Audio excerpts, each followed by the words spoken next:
तर सर्वांनी दोन्ही हातांची ध्यान मुद्रा, पाठीचा कणा ताठ, मान सरळ, डोळे अलगद मिटलेले, मन शांत, लक्ष श्वासाकडे. एक दीर्घ श्वास घ्या, दीर्घ श्वास सोडा. त्रिवार ओंकार आणि गुरुवंदना आपण सुरुवात करणार आहोत.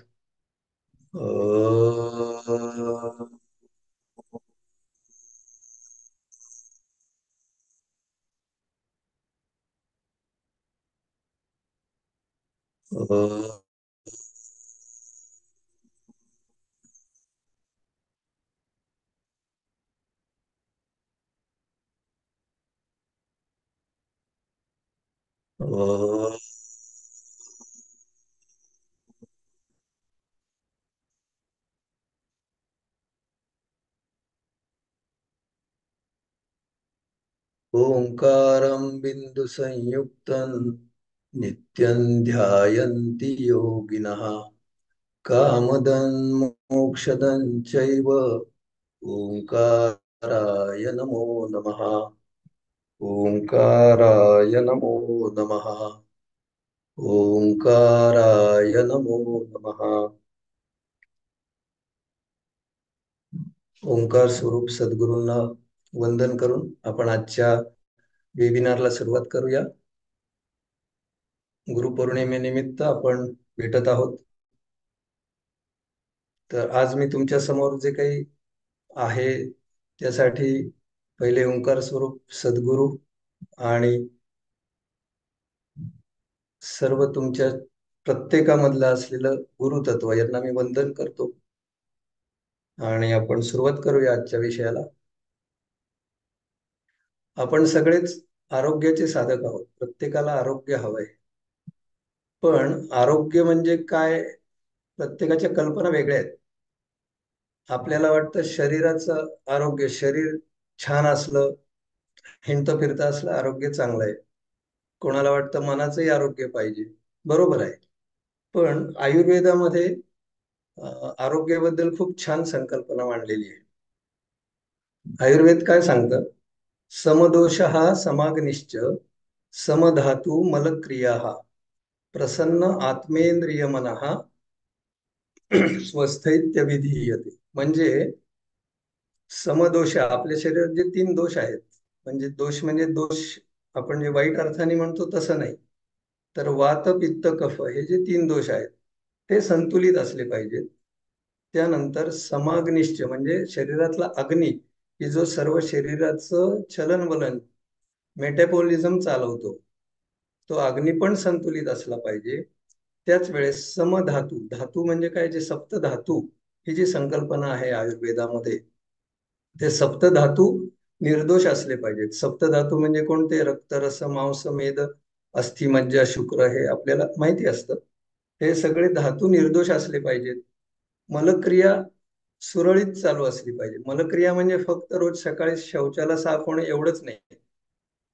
घाम व्यवस्थित निघू, घामावाटे आपल्या शरीरातलं उत्सर्जन होत आहे, लघवी वाटे होत आहे आणि संडास वाटे होत आहे. हे सगळं उत्सर्जन क्रिया व्यवस्थित चालू असेल तर आरोग्य चांगलं आहे असं म्हणायला हरकत नाही. पण आयुर्वेद इथेच थांबत नाही. आयुर्वेद त्याच्याही पुढे जाऊन काय म्हणतोय? प्रसन्न आत्मेंद्रिय मनः स्वस्थैत्यभिधीयते. म्हणजे आपला आत्मा प्रसन्न पाहिजे, इंद्रिय प्रसन्न पाहिजे आणि मनही प्रसन्न पाहिजे. आता हे एवढं सगळं ज्याचं व्यवस्थित आहे त्याचं आरोग्य चांगलं आहे असं आयुर्वेद म्हणतो. आता आपण आतापर्यंत पाहतो की आपण शरीराचं आरोग्य, मनाचं आरोग्य इथपर्यंतच विचार केलेला असतो. हा एवढा सखोल विचार आयुर्वेदाने केलाय आणि तो प्रत्येकाला आवश्यक आहे. पण आजचं जे आयुष्य इतकं तणावाचं आहे प्रत्येकाला. आणि यात सगळ्यात महत्वाचं काय आहे ना, की सध्या म्हणजे वर्ल्ड हेल्थ ऑर्गनायझेशनने सुद्धा हे मान्य केले, सगळेच म्हणतात की every disease is partially psychosomatic. म्हणजे प्रत्येक विकारामागे तुमच्या मनाचा सहभाग आहे, मन कारणीभूत आहे. म्हणजेच आयुर्वेद जे पूर्वीपासून सांगते की मन प्रसन्न पाहिजे तरच तुमचं आरोग्य चांगलं राहील. आणि रोज आपण ताणतणावाला सामोरे जात असतो, अगदी कुणीही असो. घरातली गृहिणी असो, नोकरी करणारी व्यक्ती असो, व्यवसाय करणारी असो, कामवाली, प्रत्येकाला काही ना काही ताणतणावाला उठल्यापासून झोपेपर्यंत सतत काही ना काही ताणतणाव समोर येत असतो. आणि त्यामुळे मन प्रसन्न राहत नाही. मन प्रसन्न राहिले नाही की बाकीचं सगळं आरोग्य बिघडतं. आता हे नेमकं काय घडतं बरं शरीरात? तणाव येतो आपल्यावर म्हणजे काय घडतं नेमकं हे थोडक्यात आपण जरा समजून घेऊया. ज्यावेळेस आपल्याला म्हणजे निसर्गाने किंवा परमेश्वराने जी काही आपली निर्मिती केली आहे सजीवांची, तर प्रत्येकाला सर्व्हायव्हल इन्स्टिंक्ट म्हणजे जगण्यासाठीची एक जी जीवनाची प्रेरणा आहे ती दिली आहे. आणि स्वतःचा जीव वाचवण्यासाठी शरीरामध्ये प्रत्येक प्राण्याच्या, मानव असो किंवा कुठलाही प्राणी असो, यंत्रणा निर्माण केली आहे. त्याला आपण सर्व्हायव्हल इन्स्टिंक्ट असं म्हणतो. तर नेमकं काय घडतं ज्यावेळेस एखादं संकट किंवा एखादा दुर्धर प्रसंग आपल्या समोर उभा राहतो. आपण एखादा आता एक प्रसंग डोळ्यासमोर एक उदाहरण म्हणून घेऊ, की एक समजा एखादा म्हणजे भयंकर नाग आपल्या समोर येऊन उभा राहिलाय अचानक, आणि आपल्याला आता काय करावं, त्यावेळेस काय घडतं शरीरात? आपण घाबरतो. आणि त्यावेळेस शरीरामध्ये लगेच प्रक्रिया सुरू होते. प्रक्रिया काय होते त्यावेळेस? तर आपल्याला निसर्गाने जी उपजत प्रेरणा दिली आहे, त्याला नाव दिलंय आता शास्त्रज्ञांनी फ्लाय और फाईट फाईट. म्हणजे एक तर पळून जा किंवा युद्ध करा, म्हणजे या प्रसंगातून सुटाल आणि तुम्ही वाचाल. आणि हे होण्यासाठी फ्लाय और फाईट यासाठी शरीराला जी काही ऊर्जा लागते, पळून जाण्यासाठी ऊर्जेची आवश्यकता आहे किंवा युद्ध करण्यासाठी पण आवश्यकता आहे. म्हणजे तो आता आपण नागाचं उदाहरण घेतलंय, काही उदाहरण असो. आजच्या जगामध्ये पटकन नाग दिसत नाही कोणाला. कुठेतरी अतिरेकी येतात, कुठे काय काही ना काही सतत प्रसंग चालू असतात. पण त्यावेळेस काय घडतं, शरीराला ऊर्जेची गरज भरपूर निर्माण होते. ऊर्जा कुठे लागते त्यानुसार शरीरामध्ये प्रक्रिया घडतात. स्ट्रेस हॉर्मोन्स निसर्गाने आपल्याला दिलेले आहेत, ते अशा वेळेस निर्माण होतात. ते गरजेचे आहेत. महत्वाचे स्ट्रेस हॉर्मोन कोणते? कॉर्टिसॉल, ऍड्रेनालिन, हे जे काही महत्वाचे आपले स्ट्रेस हॉर्मोन्स आहेत, हे सगळे स्ट्रेस हॉर्मोन्स अशा वेळेस आपल्या शरीरामध्ये रक्तामध्ये सोडले जातात. पिट्युटरी ग्रंथी त्या प्रसंगाचं गांभीर्य पाहून ठरवते की किती प्रमाणात हे हॉर्मोन्स रक्तामध्ये सोडायचे. आता हे ज्यावेळेस रक्तामध्ये कॉर्टिसॉल सोडलं जातं त्यावेळेस पहिले काय होतं? सगळ्यात पहिले हृदयाची गती वाढते, हृदयाचे ठोके वाढतात. प्रत्येकाला अनुभव असेल, ज्यावेळेस आपल्याला तणाव येतो त्यावेळेस काय होतं? आपल्या हृदयाचे ठोके वाढतात, रक्तदाब वाढतो. हे कशा करता होतं? To get ready for fly or fight. हा, आपल्याला युद्धासाठी किंवा पळून जाण्यासाठी जी ऊर्जेची गरज आहे त्यासाठी रक्ताचा पुरवठा जास्ती व्हायला पाहिजे. त्यासाठी ही पूर्वतयारी शरीर करून घेतं. की हृदयाची गती वाढवली, त्यामुळे ऑक्सिजन जास्ती घेतला जातोय. त्यानंतर रक्तदाब वाढवला की रक्ताचा पुरवठा वेगाने व्हायला लागतोय जिथे आवश्यक आहे तिथे. त्याच वेळेस अजून काय होतं? शरीरातली ग्लुकोज रक्तामध्ये सोडलं जातं लिव्हरमधून. ग्लुकोज म्हणजे शुगरची लेवल वाढते. ते कशा करता? ऊर्जेची गरज वाढते म्हणूनच. आता ही ऊर्जा कुठे आवश्यक आहे आपल्याला? एकतर युद्ध करायचं म्हणजे हाताने थोडासा मेंदूही चालवायला पाहिजे. त्यानंतर पळून जायची वेळ आली तर पायांना वेगाने पळता आलं पाहिजे. ही ऊर्जेची गरज हातांना, पायांना, मेंदूला इथे जास्ती आहे. आता शरीरामध्ये एकूण ऊर्जा आणि एकूण रक्त मर्यादित आहे. एक 5 लिटर रक्त साधारण आपल्या शरीरामध्ये असतं पूर्ण वाढ झालेल्या माणसामध्ये. ते काही असं बाहेरून चला अचानक रक्त मागून घेतलं, वाढवलं पुरवठा, असं काही होत नाही. म्हणजेच आपल्याला आहे तेच, आहे तीच ऊर्जा, आहे तेच रक्त फक्त वळवायचंय. जसं सीमेवर अचानक युद्ध सुरू झाल्यावर काय होतं? समजा असं धरूया, पाकिस्तानच्या सीमेवर युद्ध सुरू झालं तर काय होईल? इतर ठिकाणचं राखीव सैन्य कमी केलं जाईल आणि ते तिकडल्या सीमेवर पाठवलं जाईल. तेच आपल्या शरीरात घडतं. मग पहिल्यांदा काय होतं? आपल्या शरीरामध्ये जेवढ्या या सगळ्या संस्था आहेत, म्हणजे पचन संस्था, प्रतिकार शक्ती म्हणजे इम्युनिटी सिस्टीम, त्यानंतर रक्ताभिसरण संस्था, ज्या ज्या काही संस्था आहेत या सगळ्या संस्थांना भरपूर ऊर्जेची गरज लागते. श्वसन संस्था आहेत, प्रत्येक संस्थेला हार्मोन सिस्टीम्स आहेत. आणि ही ऊर्जा जसं जशी गरज असेल तशी तशी ती विभागलेली असते, जशी तशी ती काम करत असते. पण ज्या वेळेस असा काही वाईट प्रसंग डोळ्यासमोर येतो आणि त्यावेळेस ऊर्जेची गरज आपल्याला जिथे आहे तिथे शरीर स्वतःहून ठरवतं. मेंदू ठरवतो आपला की आपल्याला कुठे ऊर्जेची गरज आहे.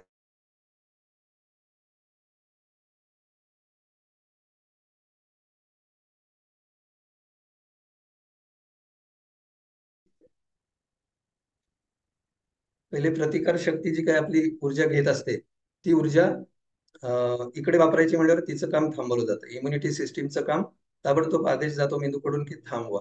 त्यामुळे त्याचं काम कमी केलं जातं. पचन संस्थेलाही भरपूर ऊर्जा लागते. सतत आपल्या आतड्यांचे आकुंचन प्रसरण चालू असतं. म्हणजे काय होतं त्यामुळे की त्याला ऊर्जा लागते, सतत ऊर्जा लागते.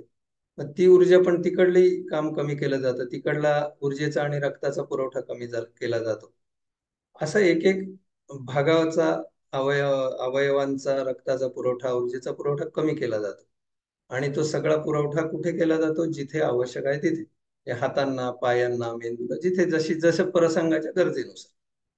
आणि ज्यावेळेस आता हे असं होतं, आपण त्या प्रसंगामध्ये आहोत तोपर्यंत ती गरज असते शरीराला. त्या प्रसंगातून पार पडलो, कुठलाही प्रसंग असो, 5 मिनिटाचा असेल ते 1 तासाचा असेल, अर्ध्या तासाचा, जो काय प्रसंग आहे त्यातून आपण पार पडल्यानंतर काय होतं, मेंदूला तेही कळतं.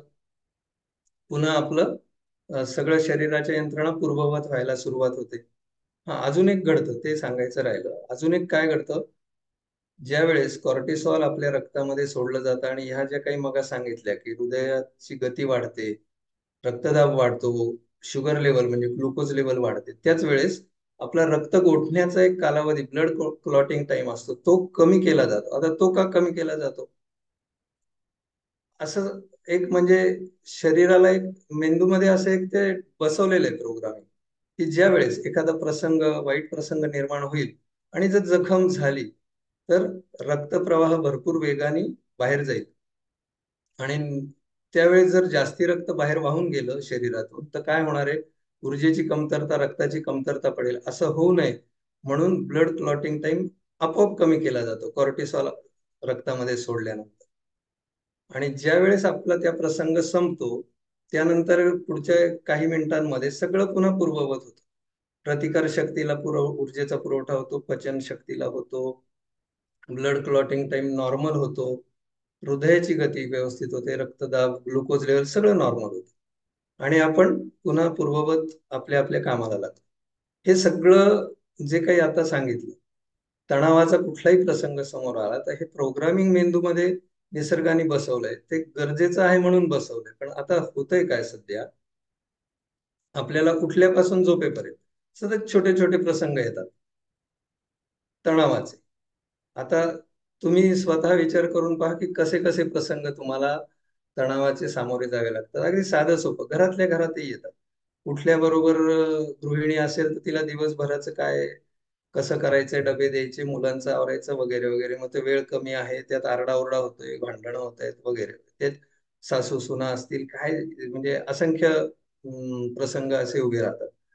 किंवा कोणी व्यावसायिक असेल त्याला उठल्यापासून मनात विचार येतो, अरे कालचं हे अपूर्ण राहिले काम आज केलं पाहिजे. काल आपल्याला अमक्या माणसाशी वाद झाला होता, आता त्याचं निपटलं पाहिजे. नोकरीवाल्याला असं वाटतं ते काल बॉसशी भांडण झालं होतं, टार्गेट पूर्ण नाही झालंय, असं हे म्हणजे सतत तणाव.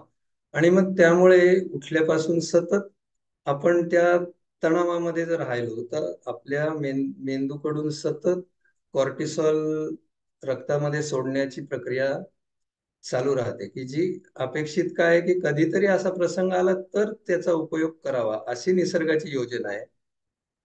कारण निसर्गाला हे सजीव सृष्टी वाढवायची आहे. पण आता त्याचं काय झालंय की त्याचं चुकीच्या पद्धतीने आपण जे काही आपली जीवनशैली झाली आहे त्यामुळे त्याचा अति प्रमाणात वापर जसा सगळ्याच अवयवांचा होतो ह्या यंत्रणेचाही होतो. आणि त्यामुळे मग सतत तणावामध्ये. आणि एवढंच नाही, आपण घराच्या बाहेर पडलो, ट्रॅफिक जाम, वाहतुकीची कोंडी बघितली, आपल्याला ताण येतो. बरं तिथे फ्लाईट काहीच करू शकत नाही. आपण पळूनही जाऊ शकत नाही, युद्धही करू शकत नाही. कोणाशी करणार? ऑफिसला पोचायला उशीर झाला, तिथे बॉस बोलला किंवा क्लायंटशी काही वाद झाले उशीर झाल्यामुळे, टार्गेट पूर्ण नाही झालं, कोणाशी भांडणार आणि काय करणार, काय भांडून? म्हणजेच काय होतंय, हा तणाव आतल्या आत सतत राहून ते दिवसभरात, म्हणजे कधीतरी 4-8 दिवसांनी एखादा तणावाचा प्रसंग आला, त्यातनं अर्ध्या तासांनी बाहेर पडलो की आपल्याला काही होत नाही. पण हेच आपण जर दिवसभरातनं अनेक वेळा, दोनदा, चारदा, पाचदा जर असा तणावाचा प्रसंग समोर येत राहिला, तर होतं काय, शरीरामध्ये सतत ती गरज निर्माण होते ऊर्जेची. कारण मेंदूकडे तसे संवेदना पोचतात आणि ती तशी गरज निर्माण झाली की कॉर्टिसॉल, ऍड्रेनलिन हे हॉर्मोन्स रक्तामध्ये सोडले जातात आणि मग सांगितलेल्या सगळ्या प्रक्रिया पुन्हा पुन्हा घडतात. म्हणजे पहिल्या प्रसंगातून शांत होऊन शरीराची सगळी क्रिया सामान्य व्हायच्या आधी किंवा झाल्या झाल्या पुन्हा लगेच दुसरा प्रसंग उभा राहतो, पुन्हा हा तणाव, पुन्हा ते सगळे या हॉर्मोनचं सिक्रेशन, हे सगळं चक्र चालू राहतं. आणि मग एका ठराविक काळानंतर मेंदूला अशी जाणीव होते की अरे या शरीराला ना सततच ह्या गोष्टींची गरज आहे, सतत याला ऊर्जेची जास्ती गरज आहे. याचा हृदयाची गती जास्ती ठेवा, मग आपला पल्स रेट नेहमी वाढलेला. रक्तदाब जास्ती गरज आहे, कारण ऊर्जेची जास्त, रक्ताचा पुरवठा हातापायांना जास्ती केला पाहिजे. रक्तदाब वाढलेला. क्लॉटिंग टाइम नेहमीच मग कमी होऊन जातो. तो झाला की रक्ताच्या आतमध्ये गुठळ्या, कोलेस्टेरॉल वाढणं, अडथळे निर्माण होणं हे सुरू होतं. अजून काय होतं, प्रतिकार शक्ती कायमची कमी होऊन जाते, कारण सतत तणाव, सतत तणाव, त्याच्याने प्रतिकार शक्ती एकदा तुमची कायमची कमी झाली की मग सर्दी खोकल्यापासून तर सगळे अगदी कर्करोग, कॅन्सर पर्यंतचे विकार तुम्हाला होऊ शकतात. कारण प्रतिकारशक्ती कमी झाली आहे, त्यात आता बाहेरचं वातावरण, बाहेरचं अशुद्ध हवा, अशुद्ध अन्न, प्रदूषण, या सगळ्यामुळे शरीराला त्याच्याशी सामना करण्यासाठी जबर प्रतिकारशक्तीची आवश्यकता आहे आणि नेमकं होतंय उलट. प्रतिकारशक्ती या सततच्या तणावाने कमी होते. त्यामुळे मग मधुमेह, कारण रक्तातले ग्लुकोज लेवल वाढलेली राहते, दर थोड्या थोड्या वेळाने ग्लुकोज लेवल वाढते, कारण गरज आहे शरीराला. आणि मग त्यामुळे मधुमेह, उच्च रक्तदाब, हृदयविकार, म्हणजे आता पूर्वी साथीच्या रोगांमध्ये असं दिसायचं की हजारो लोक एकाच वेळेस रोगग्रस्त आहे. आता हल्ली असं झालंय की पटापट नुसतं उच्च रक्तदाब नाव घेतलं की असंख्य लोक दिसतील. प्रत्येक कुठल्याही हृदयविकार घ्या, कुठल्याही हॉस्पिटलला जा, कॅन्सरच्या हॉस्पिटलला जा, असंख्य लोक असे दिसतात की जे, म्हणजे आपल्याला प्रश्न पडतो की नेमकं चाललंय काय. आपल्याला एवढ्या सुखसुविधा पूर्वी नव्हत्या, एवढ्या सुखसुविधा आहेत, इतके आपण आरामात जगू शकतो, पण मग होतंय काय नेमकं, मनस्वास्थ्य का बिघडतंय किंवा हे विकार का होत आहेत, वारंवार हे असं का होत आहे, ब्रेन स्ट्रोक होत आहेत काय, म्हणजे कमी वयामध्ये हे सगळे विकार होत आहेत. पूर्वी काही ताणतणाव नव्हते का? जो जेव्हापासून सजीव निर्माण झालाय तेव्हापासून प्रत्येक सजीवाला काही ना काही ताणतणाव आहेतच, जगण्यासाठी संघर्ष आहेच. पण आता त्याचं प्रमाण आणि स्वरूप इतकं बदललंय, इतकं वाढलंय की त्यामुळे शरीराला सतत सतत त्या ऊर्जेची गरज, आणि सततच त्यामुळे या सगळ्या लेवल्स, ग्लुकोज लेवल, आपल्या मधुमेहाच्या, त्यामुळे होणारा मधुमेह, रक्तदाब वाढलेला, हे सगळं जे काही होतंय, हृदयविकार, म्हणजे जवळपास आता जे भारत जगातच एकूण लोकसंख्येच्या जवळजवळ 30-33% लोक ह्या सगळ्या विकारांनी ग्रस्त आहेत. हृदयविकार असेल, उच्च रक्तदाब असेल, मधुमेह. भारताला तर आता असं म्हणतात की मधुमेहाची राजधानी आहे भारत जगातलं, असं व्हायला लागलंय. उच्च रक्तदाब आणि मधुमेह, म्हणजे असं व्हायचं कसं? आणि भारत तर भारत आणि जगाला योग हा एवढा मोठा हे शास्त्र दिलंय, आणि भारतच जर असं व्हायला लागलं तर मग उपयोग काय भारतात असून? भारत आणि भारतातल्या लोकांनी हे शिकलं नाही तर उपयोग काय त्याचा? आता तुम्ही म्हणाले योग काय करू शकतो. आता योगाची व्याख्या, योग वासिष्ठमध्ये एक छान एका ओळीत व्याख्या दिलेली आहे. मन प्रशमन उपाय हा योग इत्यभिधीयते. म्हणजे मनाचं प्रशमन म्हणजे मन शांत किंवा संतुलित करण्यासाठी योग हे उत्तम साधन आहे, असं योग वासिष्ठामध्ये योगाची व्याख्या आहे. म्हणजेच वशिष्ठ मुनींनी श्रीरामांना केलेला उपदेश आता तो आजही तेवढाच लागू आहे. आता कसं हे साध्य होऊ शकतं बरं? आपण योग म्हणजे साधारण आपल्याला योगासनं, प्राणायाम एवढं माहिती आहे. पण या पलीकडे योग खूप मोठी गोष्ट आहे. योगासनं, प्राणायाम हा योगाचा अगदी छोटासा भाग आहे. आता योगासनांकडे आपण, जो सगळ्यांना माहिती आहे ते आधी बघूया. योगासनांकडे वळूया. योगासनं आपल्याला माहिती आहे की शरीराची लवचिकता वाढते. वेगवेगळ्या कृती, वेगवेगळे शरीराचे आकार केले की त्याला वेगवेगळी योगासनांची नावं दिलेली. पण नुसतं तेवढं केल्याने काय होणार आहे? एकतर नुसतं आसन घेतलं सोडलं असं चालत नाही. पतंजलींनी जो अष्टांग योग सांगितलाय, अष्टांग योगामध्ये आसनांची एका ओळीत एका सूत्रामध्ये त्यांनी काय व्याख्या दिली आहे, स्थिर सुखम आसनम. म्हणजे स्थिरतेने आणि सुखकारकतेने तुम्ही ज्या स्थितीमध्ये थांबू शकता ते आसन. तुम्ही मांडी घालून बसा. आता 1.5 तास आपण समजा बोलणार आहोत, 1.5 तास तुम्ही मांडी घालून पायांना कळ न लागता बसू शकत असाल, ते तुमच्यासाठी आसन आहे. त्या आसनांच्या व्याख्येत बसतं. तुम्हाला जी स्थिती स्थिरतेने सुखकारकतेने जेवढा वेळ बसता येईल ते आसन. पण त्या आसनाचा परिणाम काय होतो ते त्यांनी खूप छान दिलंय. ततो द्वंद्वान अभिघाता. तुम्ही स्थिरतेने सुखकारकतेने एक दीर्घकाळ एखाद्या आसनात थांबलात तर काय होतं, तुमच्यावर द्वंद्वांचा आघात होत नाही. द्वंद्व म्हणजे काय? फक्त गरम थंड म्हणजे शीत उष्ण ही द्वंद्व द्वंद्व आहेतच. त्याबरोबर द्वंद्व म्हणजे मनातली द्वंद्व, की आपल्याला कोणीतरी काहीतरी बोललंय.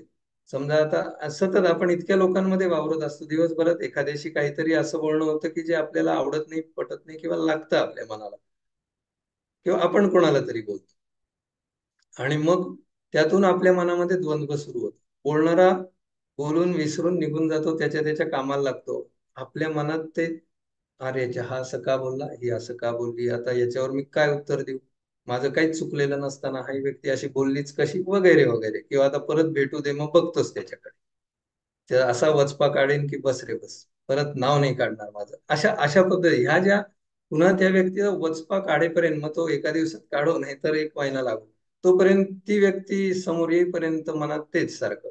कधी एकदा ती व्यक्ती समोर येते, मी वचपा काढतो. आणि समजा वचपा नाही काढता आला, तर जोपर्यंत ती व्यक्ती समोर वारंवार येते वारंवार येते आणि ती व्यक्ती समोर दिसली रे दिसली, किंवा त्या व्यक्तीचं नाव निघालं, की आपल्या मनामध्ये काय होतं, तणाव निर्माण होतो. आणि तणाव निर्माण झाला की आपण मगाशी पाहिलं काय घडतं शरीरामध्ये. हे हा आसना तुम्ही चांगल्या पद्धतीने योगासनं केली, पतंजलींनी जे सांगितले त्या पद्धतीने, तर काय होणार आहे, या द्वंद्वांपासून तुम्हाला मुक्ती मिळेल. अजून द्वंद्व कसली असतात, की आपल्याला समजा आपल्या बरोबरीचे, आता एका व्यवसायातले किंवा नोकरीतले एकाच वेळेस काम करणारे लोक एकाच ठिकाणी, एखाद्याला आपल्यापेक्षा जास्ती काहीतरी मिळालं नोकरीत किंवा व्यवसायात, तर ज्याला कमी मिळालंय त्याला मनाला त्रास होतो, की अरे यार मला मिळालं नाही, हा ना फार पुढे पुढे करतो साहेबाच्या, म्हणूनच याला मिळालंय. मला काय, माझ्यात एवढी गुणवत्ता आहे पण मला ना पुढे पुढेच करता येत नाही, हा नुसता बोलबच्चन करतो म्हणून याला मिळालंय, हे जे काही मनात येत राहतं. आणि ती व्यक्ती दिसली की सारखं तेच मनात, आणि मग त्यामुळे पुन्हा तणाव वाढतो. तणाव वाढला की पुन्हा शरीरात मग सांगितले ते दुष्ट चक्र सुरू होतं. असं हे आपल्याला सतत काहीतरी होत असतं, जे मनामध्ये जे चालू असतं हे द्वंद्व. ही द्वंद्वांपासून मुक्ती योग्य पद्धतीने योगासनं केली तर तुम्हाला मिळणार आहे, असं पतंजली सांगतात. आणि तिसरं सूत्र योगासनांचं आहे ते, प्रयत्न शैथिल्यात अनंत समापत्तीभ्याम. म्हणजे योगासनं केल्यानंतर, योगासन स्थिर केल्यानंतर तुम्हाला सुखकारकतेने बसल्यानंतर प्रयत्नपूर्वक सर्व शरीर शिथिल करायचंय, मन शिथिल करायचंय. आणि अनंत समापत्ती, अनंत समापत्ती म्हणजे अनंताशी जोडून घ्यायचंय. अनंत म्हणजे काय, तर विश्व निर्मिती ज्या शक्तीने परमात्म्याने केली त्या परमात्म्याशी जोडून घ्यायचंय. आणि या पद्धतीने आसनं केली तर तुम्हाला हा जो काही सततचा ताणतणाव आहे यापासून मुक्ती मिळू शकते. पण नुसतं तेवढं करून होणार आहे का? योगामध्ये काय फक्त योगासनं आहेत का? नाही, प्राणायाम पण आहे. प्राणायामाने तर योगासनांपेक्षा अनेक पटीने जास्ती चांगले परिणाम होतात. फक्त प्राणायाम योग्य पद्धतीने केले पाहिजेत. प्राणायाम चुकीचा झाला तर त्याचे दुष्परिणामही भयंकर होतात. त्यासाठी प्राणायाम फार चांगल्या पद्धतीने शिकला पाहिजे, मगच केला पाहिजे. प्राणायामामध्ये काय घडतं, आसनं तुम्ही अर्धा तास आसनं करून योग्य पद्धतीने जो काही तणावावर मात करणार असाल, जेवढा तणाव तुमचा कमी होणार असेल, तर तेवढाच तणाव कमी होण्यासाठी 10 मिनिटाचा प्राणायाम पुरेसा आहे तुम्हाला. हे मी सांगतोय म्हणून नाही, याच्यावर युरोप अमेरिकेमध्ये बऱ्याच लाखो लोकांवर संशोधन झालंय आणि त्यांनी हे पेपर प्रसिद्ध केलेत. तुम्ही गुगलला चेक करू शकता. आणि म्हणून आपण त्याच्यावर विश्वास ठेवायला हरकत नाही, कारण आता तिकडून आलाय ना ते, त्यामुळे विश्वास ठेवायला हरकत नाही. तर प्राणायामाने काय घडतं आपण ते थोडक्यात बघू. प्राणायाम केल्यामुळे नेमकं शरीरात काय क्रिया घडतात. प्राणायाम म्हणजे काय, श्वास घेणं आणि सोडणं याच्यामध्ये श्वास रोखणं म्हणजे कुंभक करणं, याला प्राणायाम म्हणतात. आता प्राणायाम करताना नेमकं काय काय घडतं शरीरात, त्याआधी आपण श्वास घेतो तेव्हा काय होतं, आपण हवेतला ऑक्सिजन आत घेतो. त्यानंतर फुफ्फुसामध्ये जे अशुद्ध रक्त आलेलं असतं हृदयाकडून, त्याच्या शुद्धीकरण होतं त्या ऑक्सिजनच्या मदतीने. आणि ते शुद्ध रक्त पुन्हा हृदयाकडे जातं. जो कार्बन डायऑक्साईड तयार होतो तो हवेमध्ये सोडला जातो, जे आपण श्वास सोडतो त्यावेळेस. ही साधारण श्वासाची प्रक्रिया आहे. आपण एका मिनिटाला साधारण 15 ते 20 श्वास घेतो सोडतो, असं एक सामान्य श्वासाचे गणित आहे. श्वासाची गती वाढल्यावर वेगळं होतं, कमी केल्यावर वेगळं होतं, पण एक सामान्य गती ती आहे, 15 ते 20 श्वास एका मिनिटाला. आता प्राणायामात काय करतो आपण, जेव्हा श्वास घेतो एक विशिष्ट लयीमध्ये, विशिष्ट प्रमाणामध्ये श्वास घेतला जातो, रोखला जातो, सोडला जातो. ज्या वेळेस आपण श्वास घेतो, श्वास घेतल्यानंतर श्वास जेव्हा रोखतो, श्वास रोखल्यानंतर काय होतं, शरीरामध्ये आपल्या मेंदूमध्ये सेन्सर्स आहेत, जी प्रत्येक शरीराच्या अवयवाचं नियंत्रण करणारी केंद्र आहेत. श्वास केंद्र, प्रश्वास केंद्र, आपण आता याला हे नाव देऊ, श्वासापुरतं बोलतोय. तर ही जी केंद्र आहेत, ही केंद्र अखंड चालू आहे, आपल्या नकळत चालू आहे. आपण आपल्या नकळत श्वास घेतोय, सोडतोय, म्हणजे ही इनव्हॉलंटरी, अनैच्छिक क्रिया आहे. आपण जेव्हा श्वास घेतो आणि रोखतो, श्वास रोखल्यावर काय होतं, आपल्याला हे माहिती आहे, सर्वांनी हे शाळेमध्ये शिकलेलं आहे, की हवेमध्ये जी काही एकूण वायूंचं प्रमाण आहे त्यामध्ये 79% नायट्रोजन आहे, जवळजवळ 21% ऑक्सिजन आहे आणि 0.5% काही इतर वायू. तर आपण जी काय हवा आत घेतो त्याच्यामध्ये जो 21% ऑक्सिजन आहे त्यातला 5% ऑक्सिजन रक्ताच्या शुद्धीकरणासाठी वापरला जातो आणि त्याचं कार्बन डायऑक्साईड मध्ये रूपांतर होतं. मेंदूमध्ये जे केंद्र आहेत, श्वास आणि प्रश्वास केंद्र, शरीराचं एक लिमिट ठरलंय, कार्बन डायऑक्साईडचं लिमिट 5% पर्यंत पोहोचलं की मेंदूकडून आज्ञा सुटते, श्वास सोडा, कार्बन डायऑक्साईडचं लिमिट पूर्ण झालेलं आहे, आपण श्वास सोडतो.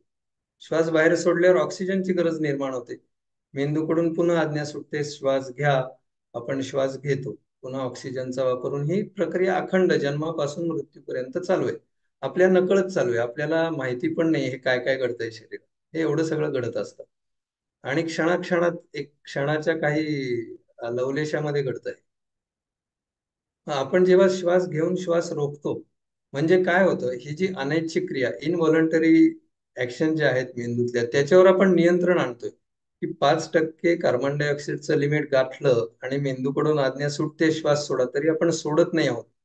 म्हणजे काय झालं, आपण त्या केंद्रावर नियंत्रण मिळवण्याचा प्रयत्न करतोय प्राणायामाद्वारे. जगामध्ये असं कुठलंही साधन नाहीये किंवा उपकरण नाही की तुम्ही ह्या केंद्रांवर नियंत्रण मिळवू शकाल, हे फक्त आणि फक्त प्राणायामात आहे. आणि म्हणून प्राणायाम फार महत्वाचा आहे. आणि म्हणून तणावमुक्तीसाठी प्राणायाम हा अत्यंत महत्वाचा विषय आहे.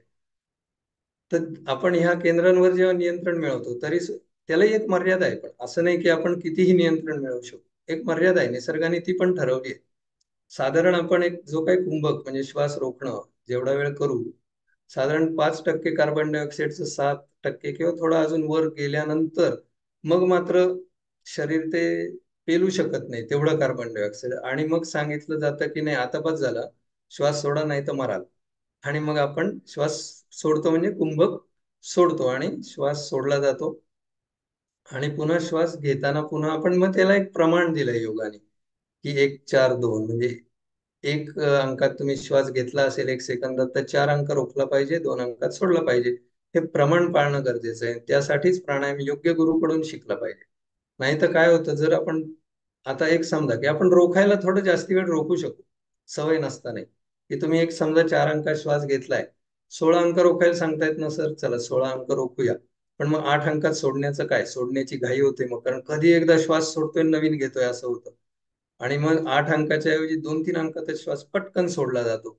आणि त्यावेळेस काय होतं, तुम्ही फुगा डोळ्यासमोर आणा, फुगा फुगवलाय, खूप वेळ ताणून धरलाय आणि भस्कन त्यातली हवा सोडली आहे, तर काय होणार आहे, फुग्याचं टेन्शन निघून जाणार आहे आणि फुग्याची परत फुगण्याची आणि फुगलेल्या स्थितीत राहण्याची क्षमता कमी होणार आहे. हेच आपल्या फुफ्फुसांचं होतं. म्हणून श्वास रोखण्यापेक्षा श्वास घेणं आणि सोडण्याचा जो रेशो आहे, जे प्रमाण आहे, ते बदलता कामा नये. आणि मग तुम्ही कुंभक किती करायचं हे ठरवा. आणि यासाठीच योग्य गुरुचं मार्गदर्शन आवश्यक असतं प्राणायाम. पण प्राणायाम ह्या पद्धतीने केला तर आपल्या योगशास्त्रामध्ये जे काही पंचकोशांची संकल्पना आहे, त्यात अन्नमय कोश म्हणजे आपलं अन्न खाल्ल्यामुळे जे शरीर तयार होतं तो अन्नमय कोश. प्राणमय कोश म्हणजे आपण जे काही प्राणवायू शरीरात घेतो त्यामुळे आपण जे काही जीवन जगतो तो प्राणमय कोश. आणि तिसरा मनोमय कोश, की जो म्हणजे आपल्या मनाने जे काही क्रिया करतात तो मनोमय कोश. चौथा आहे विज्ञानमय कोश आणि पाचवा आहे आनंदमय कोश. आता आपण त्या पुढच्या दोन कोशांबद्दल बोलायचं नाहीये, तो विषय नाही आजचा. पण विज्ञानमय कोश म्हणजे फक्त काय की विशेष ज्ञान होणं एखाद्या गोष्टीचं आणि त्यानुसार तुम्ही काही करणं, हा विज्ञानमय कोश. आणि आनंदमय कोश म्हणजे या सगळ्यावर विजय मिळवून या सगळ्या गोष्टींवर जेव्हा तुम्ही सतत आनंद अवस्थेत राहता, तो आनंदमय कोशामध्ये तुमचं पोचलात तुम्ही, असं त्याला म्हणू शकतो. हे थोडक्यात सांगितलं. तर आता प्राणायामाकडे वळतो परत. तर प्राणायाम करताना जे काही आपल्याला आता सांगितलं काय काय घडतं शरीरात, तर हे जे काही सगळे क्रिया घडतात आणि आपण ज्या आपल्या मेंदूवर नियंत्रण आणण्याचा जे प्रयत्न करतो मेंदूतल्या ह्या केंद्रांवर. आता मेंदूमध्ये ही सगळी केंद्र, श्वास प्रश्वास केंद्र असेल, इतर सगळ्या शरीरावर प्रत्येक पेशीवर नियंत्रण ठेवणारी जी काही केंद्र आहे, ही सगळी एकमेकांना जोडलेली आहे. असं नाहीये की हा हे श्वसन संस्थेचं केबिन आहे त्यात ते दोघं बसलेत, इकडं पचन संस्थेचं केबिन आहे तिकडे ते बसलेत, त्यांचा एकमेकांशी काही संबंध नाही, असं नाहीये. प्रत्येक केंद्र हे एकमेकाला जोडलंय वायरिंग सारखं, न्यूरॉन्स आहेत मेंदूत, त्यांनी सगळे हे एकमेकांना जोडलेलं आहे. त्यामुळे एका केंद्रावर चांगला परिणाम झाला तर तो चांगला परिणाम दुसऱ्याही केंद्रावर होणार आहे, इतर केंद्रांवरही होणार आहे. एका केंद्रावर वाईट परिणाम झाला तर तो इतर केंद्रावरही वाईट परिणाम होणार आहे. म्हणून प्राणायामाला योगशास्त्राने अत्यंत महत्व दिलंय आणि योग्य पद्धतीने करण्याला त्याच्याहून जास्ती महत्व दिलंय. तर हा झाला प्राणायामाचा प्रकार. तसंच ध्यानधारणा हे तर आहेच. ध्यानधारणेमुळे आपल्याला मनशांती लाभते हे माहिती आहे आपल्याला. त्याची योग्य पद्धती आहेत, पुष्कळ पद्धती आहेत. मेडिटेशन आपण ज्याला म्हणतो ते. त्या व्यतिरिक्त अष्टांग योगात एवढंच आहे का? एवढंच नाहीये. अष्टांग योगाची सुरुवात यम आणि नियमांनी झाली. बऱ्याच जणांना माहिती असेल ते. पतंजलींनी 5 यम सांगितले. यम म्हणजे काय? समाजात वावरताना तुम्ही कशा पद्धतीने वागलं पाहिजे याचं काही नियम घालून दिलेत. आजच्या काळात आपण त्याला कायदे म्हणतो. तर जे काही त्यांनी नियम घालून दिलेत की ह्या पद्धतीने वागलात तर तुम्हाला योगशास्त्रात पुढची प्रगती करता येईल असं त्यांचं उद्देश आहे. पण तो एकूण सर्वसामान्यांनी तेवढाच उपयोगी आहे. आता हे 5 नियम कोणते आहेत ते आपण पाहू. अहिंसा, सत्य, अस्तेय, ब्रह्मचर्य आणि अपरिग्रह.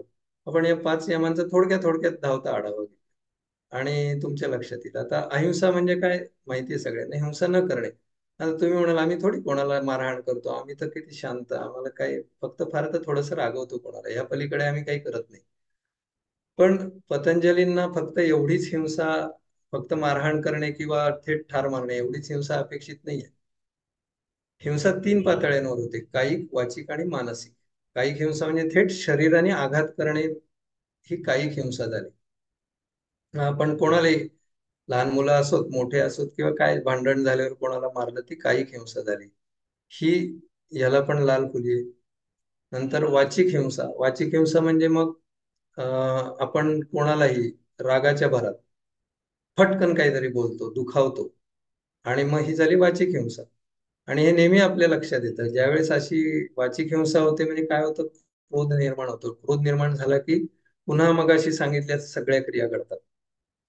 कॉर्टिसॉल लेवल वाढणे, ॲड्रेनालिन वाढणे, मग त्यामुळे सगळं हार्ट रेट वाढणे, बीपी वाढणे, शुगर लेवल वाढणे वगैरे. हे सगळं ज्यावेळेस आपण ही कायिक हिंसा, वाचिक हिंसा करतो तेव्हा होतं. तुमच्या नकळत होतं हे गोष्टी, ते डोळ्यांना दिसत नाही. बोललेलं ऐकू येतं, मारलेलं डोळ्यांना दिसतं, पण आतमध्ये बोलणाऱ्याच्याच आतमध्ये जे घडतं ते आपल्याला दिसत नाही, कोणालाच दिसत नाही, पण ते घडत असतं. आणि मानसिक हिंसा म्हणजे काय? कोणाचं म्हणजे मनामध्ये कोणाबद्दल वाईट विचार करणे, द्वेष करणे, कोणाबद्दल वाईट चिंतने, ही मानसिक हिंसा झाली. वाचिक हिंसेत अनेक प्रकार आहेत. म्हणजे असं की आता समजा गप्पा मारतायत लोक, नेहमी 4-8 लोक गप्पा मारत बसलेत. स्त्रिया असो पुरुष असो सगळीकडे सारखं आहे. म्हणजे फक्त असं नाही की स्त्रियाच हे करतात, पुरुष फक्त पद्धत वेगळी वेगळी. जो व्यक्ती तुमच्यामध्ये नाहीये त्याच्याबद्दल तुम्ही वाईट बोलता की नाही, काही नाही वाईटच असं नाही पण काहीतरी त्याची निंदा किंवा काहीतरी त्याच्याबद्दल कमेंट्स करणं, हे होतं की नाही, प्रत्येकाचं होतं. आणि मग ही सुद्धा वाचिक हिंसा आहे असं पतंजलींना सुचवायचं आहे. आणि हे जेव्हा आपण असं बोलतो, आपल्या मनामध्ये नकळत एक अपराधी भाव राहतो. ती व्यक्ती डोळ्यासमोर आली ज्याबद्दल बोललोय, मनात येतं की नाही बघा, एक सूक्ष्मपणे येतो विचार, की अरे मी ह्याच्याबद्दल बोललोय, याला कळलं तर नसेल, कोणी सांगितलं तर नसेल, हा आता मला काही बोलेल का? ती व्यक्ती डोळ्यासमोरून जाईपर्यंत हा विचार मनात येतो की नाही? असं हे जे काही आहे, ही वाचिक हिंसा झाली. मानसिक हिंसा म्हणजे मनामध्ये एखाद्याबद्दल द्वेष किंवा वाईट विचार करणे, एखाद्याचं वाईट व्हावं, एखादा व्यक्तीचं चांगलं होऊच नाही, प्रगतीच होऊ नये किंवा त्याच्या प्रगतीवर जळणे, ही मानसिक हिंसा झाली. या तीनही पातळीवरची हिंसा पतंजलींना अमान्य आहे. आणि जर तुम्ही हे पाळू शकलात, प्रयत्न करा, निश्चित जमतं हे. अनुभवाने सांगतोय, निश्चित जमतं हे तुम्हाला. जमलंच पाहिजे, प्रत्येकाला जमतं. तर तुमच्या लक्षात येईल, तुमची मनःशांती खूप काळ टिकून राहील. कारण तुमच्या मनामध्ये कोणाबद्दलचे वाईट विचार आलेच नाही, तर आपोआपच तुम्हाला म्हणजे तो जो काही एक तणाव निर्मिती होते सूक्ष्म प्रमाणात, ती होणार नाही. कोणाशी वाईट बोलला नाहीत, कोणाला दुखावलं नाही, तर आपोआपच ते होणार आहे. पण तरीही नकळत घडतं, असं नाही की, आणि असंही आहे की कधी कधी हे गरजेचंही असतं. असं नाही की मग कुणी कसंही वागलं तरी आम्ही शांतच राहायचं का? आपण काही एकनाथ महाराज नाही आहोत. त्यांचा अधिकार फार मोठा होता. ते सिद्ध पुरुष होते, आपण काही तसे नाही आहोत. पण मग त्याच्यावर काय करायचं ते नंतर बोलू आपण, की असं कधी वेळ आलीच आपल्याला असं बोलावं लागतं काही वेळा. आता समजा एखादी बॉस आहे, बॉसला हाताखालच्यांनी नीट काम केलं नाही तर बोलावं लागतं, ती वाचिक हिंसा आहे असं म्हणजे पतंजलींच्या व्याख्येनुसार. पण मग त्याच्यावर काय केलं पाहिजे आपण बघूया नंतर. तर ह्या पहिले, हे पहिलं झालं यमामधलं पहिलं, अहिंसा. सत्य. सत्य म्हणजे काय, आपण लहानपणी शिकलोय, नेहमी खरे बोलावे. आपण बोलत नाही, बऱ्याचदा खोटं बोलतो, मग ते लपवा छपवी, ते बऱ्याच गोष्टी. मग आता ह्याच्यावर फार बोलायची गरज नाहीये. पण एक निश्चित आहे की तुम्ही जेव्हा एखादी गोष्ट खोटी बोलता किंवा लपवता, त्यावेळेस काय होतं, त्यासाठी तुम्हाला अनेक खोटे बोलावे लागतात. हे काही सांगायची गरज नाही, हा प्रत्येकाचा अनुभव आहे. त्यामुळे तुम्ही ते पण पाळण्याचा निश्चित प्रयत्न करा. की सत्य म्हणजे किमान कोणाला न दुखवता तरी सत्य बोलू नका, की त्यामुळे म्हणजे सत्यम ब्रूयात प्रियम ब्रूयात असं जे आपल्याकडे सांगितले, की सत्य बोला पण प्रिय, म्हणजे शुगर कोटिंग करून बोला. म्हणजे दुखावणारही नाही कोणी. तर हे झालं सत्य. अहिंसा, सत्य, अस्तेय. तिसरं झालं अस्तेय. आता अस्तेयमध्ये काय आहे? अस्तेय म्हणजे चोरी, थेट अर्थ चोरी करणे. आता तुम्ही म्हणाल आम्ही थोडी चोऱ्या करतो, आम्ही तर आमचं आमचं कमवतो, आमचं आमचं खातो. पतंजलींना एवढंच चोरीचा अर्थ अपेक्षित नाहीये. त्यांना अस्तेयाचा फार वेगळा अर्थ अपेक्षित आहे. अस्तेय म्हणजे काय, दुसऱ्याच्या वस्तू त्याच्या परवानगीशिवाय घेणे, हे सुद्धा अस्तेयमध्ये मोडतं. दुसऱ्याची वस्तू त्याच्या परवानगीशिवाय घेणे, या पलीकडे आपल्याला एखादी गोष्ट सापडली रस्त्यामध्ये दुसऱ्याची, पैसे असोत काही असेल, पैसे सापडतात कधी कधी कोणाला किंवा काही, तर ती वस्तू जाऊ दे, याचा कोण मालक आहे आपल्याला काय माहिती, आपण घेतल्याने कोण बघतंय, कोणाला काय कळतंय, असं म्हणून आपण ते घेतो म्हणजे प्रत्येक जण तसंच करतो असं नाही मला म्हणायचंय. पण अं, हे सुद्धा अस्तेयमध्ये मोडतं पतंजलींच्या म्हणण्यानुसार, की हे चोरीमध्येच मोडतं, की ते सुद्धा करायचं नाही. कारण काय होतं, म्हणजे आता हे आदर्शवाद झाला, हे जे सांगतोय खूप आदर्शवाद आहे, की एवढा आदर्श कोण वागू शकेल. पण आपल्याला जर तणावमुक्त राहायचं असेल, आणि तणावमुक्तीची युक्ती, ते ह्याच युक्ती आहेत सगळ्या, की तुम्ही या पद्धतीने राहू शकता. प्रयत्न केला तर निश्चित जमतं, असं अशक्य काही नाहीये. की एखादी गोष्ट आपली नाहीये म्हटल्यावर त्याची इच्छा सुद्धा मनात आली नाही पाहिजे. इच्छा मनात येणं हे सुद्धा पतंजलींच्या दृष्टीने चोरी करण्याच्या बरोबर आहे.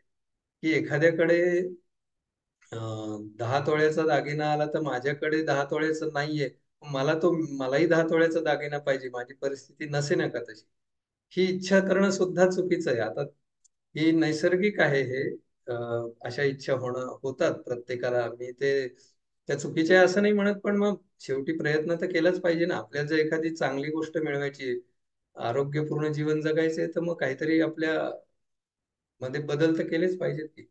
हे बदल करण्यासाठीच हे सगळं आपलं चाललेलं आहे, की अस्तेय म्हणजे काय, तर दुसऱ्याच्या वस्तूंची इच्छा पण न करणे. दुसऱ्याच्या वस्तू न घेणे हे तर झालं, वस्तूंची इच्छाही न करणे, किंवा त्या व्यक्तीला मिळालं म्हणून मलाही तसंच मिळालं पाहिजे, लगेचच मिळालं पाहिजे, हे त्याला पण लाल फुली मारायची. हे अस्तेय झालं. चौथा यम काय, ब्रह्मचर्य. आता ब्रह्मचर्य म्हणजे आपल्या डोळ्यासमोर येतात संन्यासी, सर्व संघ परित्याग केलेले त्यांचं ब्रह्मचर्य. हे संन्याशांसाठी ठीक आहे ते ब्रह्मचर्य, आपल्यासाठी तसं नाही. यात महत्वाचं काय, नैतिकतेने वागणे, नैतिकतेने राहणे, अनैतिक क्रिया न करणे कुठल्याही. पण यात फक्त व्यभिचार येतो का, असं नाही. फक्त व्यभिचार म्हणजेच ब्रह्मचर्य किंवा अब्रह्मचर्य असं नाहीये. त्याच्यामध्ये गृहस्थाश्रमात राहताना आपल्याला अनेक प्रसंगांना ज्या वेळेस सामोरं जावं लागतं, त्यावेळेस अनैतिक मार्गाने पैसा मिळवणं हे सुद्धा ब्रह्मचर्याचं पालन न करणं असं आपण समजू शकतो. अनैतिक मार्गाने कुठलीही गोष्ट मिळवणे हे सुद्धा ब्रह्मचर्य मोडणं असं आपण म्हणू शकतो.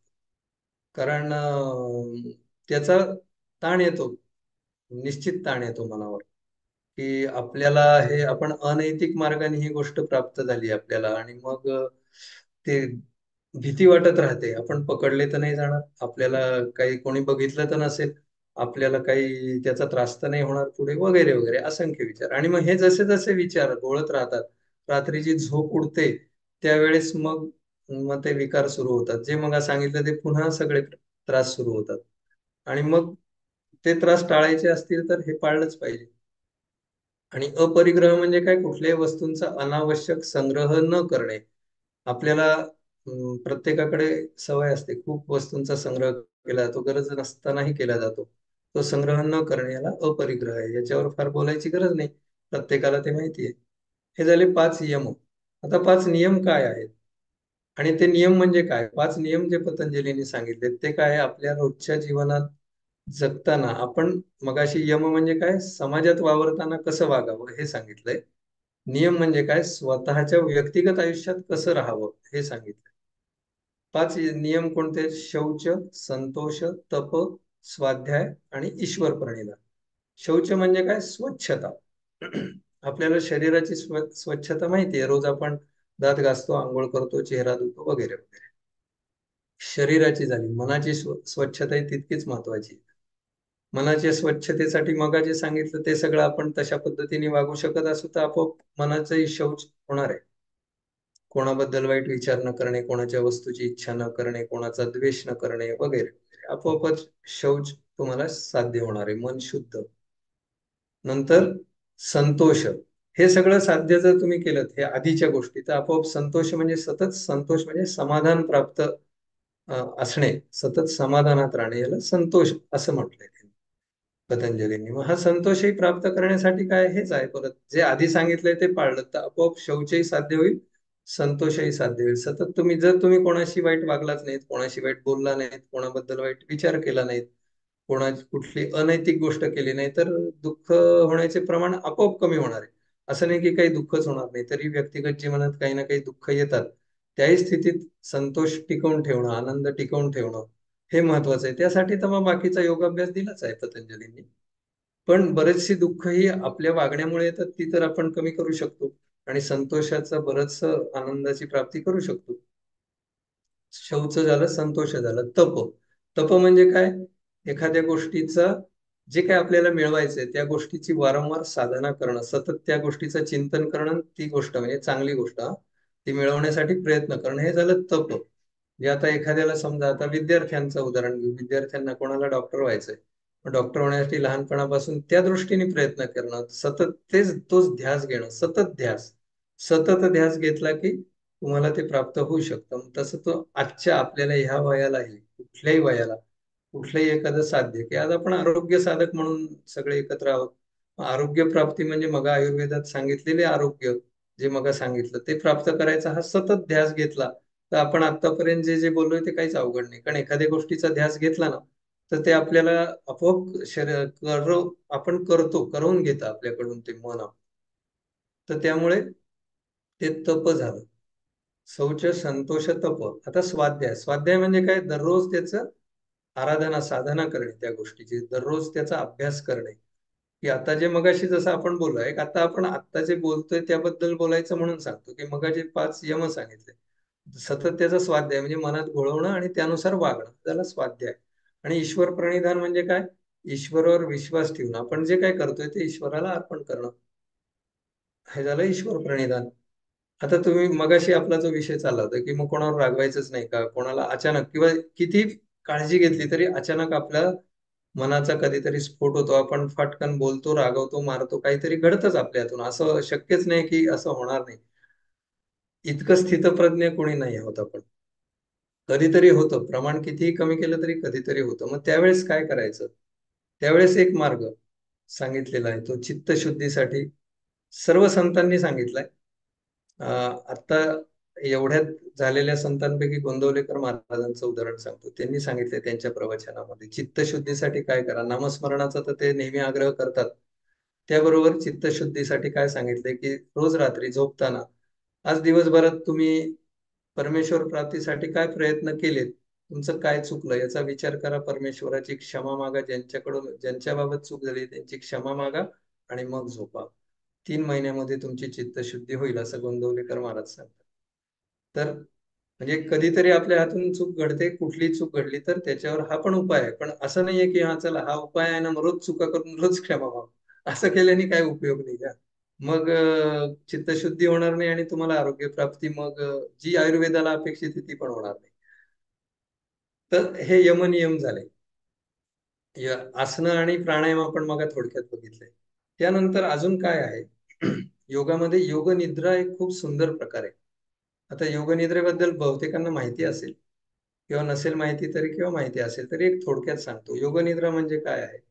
आपण शवासनामध्ये जसे आपण झोपतो त्या पद्धतीने सर्व शरीर शिथिल करून एक संकल्प केला जातो. आपल्याला आरोग्याचा संकल्प असेल, कोणा जो काय संकल्प असेल, हा संकल्प जो केला जातो आणि या संकल्पानुसार आपण ज्यावेळेस, आता एक साधं व्यवहारातलं उदाहरण असं बघू. आपण पाण्याचा पाईप, नळी बघा. पाण्याचा पाईप जेव्हा नीट सरळ अवस्थेत असतो त्यावेळेस त्यातून पाण्याचा प्रवाह म्हणजेच त्या ऊर्जेचा प्रवाह सुरळीत चालू असतो. ज्या वेळेस आपण पाईप कुठेतरी दाबतो किंवा पाईपला घडी पडते तेव्हा काय होतं? तिथून पाण्याचा प्रवाह अडथळा येतो आणि बाधित होतो. म्हणजेच ऊर्जेचा प्रवाहाला अडथळा येतो. ऊर्जेचा प्रवाह बाधित होतो. तसंच ज्या ठिकाणी ताण किंवा दाब असेल त्या ठिकाणी ऊर्जेचा प्रवाह नीट होत नाही. शरीरालाही हेच लागू आहे, कारण शरीरात रक्ताचा अखंड प्रवाह चालू आहे, त्याचबरोबर ऊर्जेचाही प्रवाह चालू आहे. ऊर्जा डोळ्यांना दिसत नाही, पण ती आहे म्हणूनच हे सगळं शरीर चालू आहे. नाही तर मृत शरीर आणि जिवंत शरीर याच्यात फरक काही नसतो. सगळे अवयव जसेच्या तसे असतात जाळेपर्यंत. पण फरक काय असतो? त्या ऊर्जेचा, प्राणशक्तीचा फरक असतो, की जी मृत शरीरात नसते, जिवंत शरीरात असते. आणि त्या प्राणशक्तीचा जो काही प्रवाह आहे तो शरीरभर व्यवस्थित होण्यासाठी आपल्या योगामध्ये ज्या काही नाड्या सांगितल्यात, 72,000 नाड्या आहेत असं योगशास्त्रात सांगितलंय. त्यातही पुन्हा वेगवेगळे भेद आहेत. कोणी 3 लाख नाड्या सांगितलेत, कोणी काय. आपण 72,000 आकडा मानूया. मोजलेल्या मी नाही, कोणी असं मोजून ह्या नाड्यांची नावं, अशी 72,000 नावं पण नाहीत, पण आहेत. आणि शरीराभर त्या नाड्या पसरल्यात आणि शरीरभर त्यातून ऊर्जेचं वहन होतंय. आपण जी प्राणशक्ती आपल्या श्वासातून घेतो ती शक्ती शरीरभर पसरवण्याचं काम केलं जातं. आपल्या शरीरात चक्र आहेत, वेगवेगळी ऊर्जा केंद्र आहेत. त्या केंद्रांमार्फत त्या ऊर्जेचं सर्वत्र प्रसरण होतं. जसं MACBचं मेन वीज बनवण्याचं केंद्र समजा एक लहऱ्याला असेल, पण प्रत्येक गावामध्ये उपकेंद्र असतात. तिथं ते विजेचं तिथपर्यंत आणली जाते आणि तिथून ती वितरित केली जाते सगळ्या गावभर, प्रत्येक घराघरात. तसंच शरीरात जी बाहेरून आपण प्राणशक्ती घेतो ती जी काही चक्र आहेत शरीरात त्या चक्रांमध्ये येऊन तिथून त्या चक्रांशी संबंधित अवयव त्यांच्यापर्यंत पोहोचवली जाते. आणि जर आपल्या शरीरात कुठेही ताण किंवा कुठेही अडथळा असेल तर तो ऊर्जेचा प्रवाह होणार नाही नीट. आणि मग जिथे ऊर्जेचा प्रवाह नीट पोहोचणार नाही तिथे विकार निर्माण होणार आणि आरोग्यापासून आपण दूर जाणार. मग योगनिद्रा काय करते? योगनिद्रेमध्ये संपूर्ण शरीर आधी शिथिल केलं जातं, मन शिथिल केलं जातं, विचार कमीत कमी होतील मनातले हा प्रयत्न केला जातो. निर्विचार हा शब्द मी वापरत नाही, कारण निर्विचार मन ही फार दुर्लभ गोष्ट आहे. निर्विचार मन हा फार दुर्लभ आहे ही गोष्ट. त्यामुळे एक मिनिट.